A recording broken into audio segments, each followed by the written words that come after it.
Bharatiya Janata party को 2 चरण के मतदान में भारी निराशा हाथ लगी है और जो एक भारतीय जनता पार्टी का एक सेल्फ डिक्लेयर्ड एक जो एजेंडा था, अब की बार 400 पार पूरी तरह फेल हो चुका है और भारतीय जनता पार्टी के नेता भी इस बात को समझ चुके हैं। तभी आप अगर देखें तो आजकल भारतीय जनता पार्टी के राष्ट्रीय और प्रादेशिक नेता मुद्दा आधारित प्रचार नहीं करना चाहते।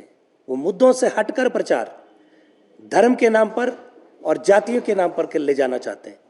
लेकिन हिंदुस्तान का अवाम जानना चाहता है, हिंदुस्तान का हर बेरोजगार जानना चाहता है कि भारतीय जनता पार्टी मुद्दा विहीन होकर, मुद्दों से हटकर अलग इधर उधर की बातें करके चुनाव प्रचार को प्रभावित करना चाहते हैं।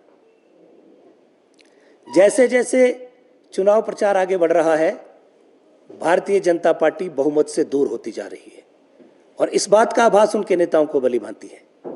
अब आप देखिए, चुनाव घोषणा पत्र कांग्रेस पार्टी का निकला, भारतीय जनता पार्टी के नेताओं को जो हमारे घोषणा पत्र में लिखा है वो नजर नहीं आ रहा, लेकिन उनको हिडन एजेंडा समझ आ रहा है। जो हमने नहीं लिखा है, जो हम नहीं करना चाहते हैं, वो भी उनको नजर आ रहा है। तो इस तरह की काल्पनिक और जिसका कोई बेस नहीं है, उन बातों पर जो है चुनाव प्रचार करना चाहते हैं, जबकि देश की जनता यह जानना चाहती है कि पिछले 10 वर्षों में आर्थिक रूप से हिंदुस्तान जो है पीछे क्यों हुआ है।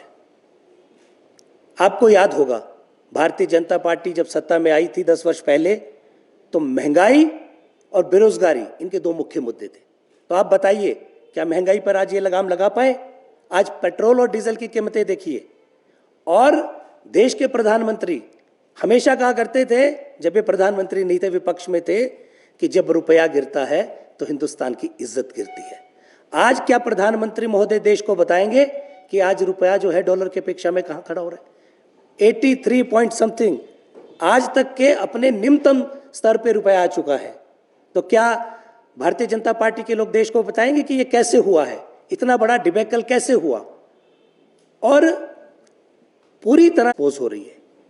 सिवाय इन्होंने केंद्रीय जो जांच एजेंसियां हैं, चाहे सीआईडी है, चाहे ईडी है, इनका दुरुपयोग करने के अलावा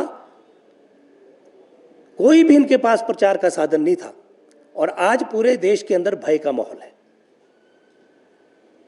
एक तरह से मैं आपको कहूं कि देश में अघोषित आपातकाल जैसी स्थिति बन चुकी है। विपक्ष के बड़े बड़े नेताओं को चुन चुन कर निशाना बनाया जा रहा है। आप देखिए, कितने 2 प्रदेशों के मुख्यमंत्री को हिरासत में ले लिया गया। और जो भी नेता भारतीय जनता पार्टी के खिलाफ मुखर होता है, जो भी नेता को वो अपने खिलाफ थ्रेट समझते हैं, उनके खिलाफ ईडी और सीबीआई की जांचें शुरू हो जाती हैं। और अब तो सारी हदें पार हो गई है। निर्वाचित सरकारों को गिराया जा रहा है कि प्रयत्न हो रहा है और मुख्यमंत्रियों को जेलों में डाला जा रहा है। तो कहने का तात्पर्य यह है कि भारतीय जनता पार्टी के पास मुद्दा नहीं है, लेकिन इन चीजों से अपने आप में सजीवनी ढूंढना चाह रहे हैं।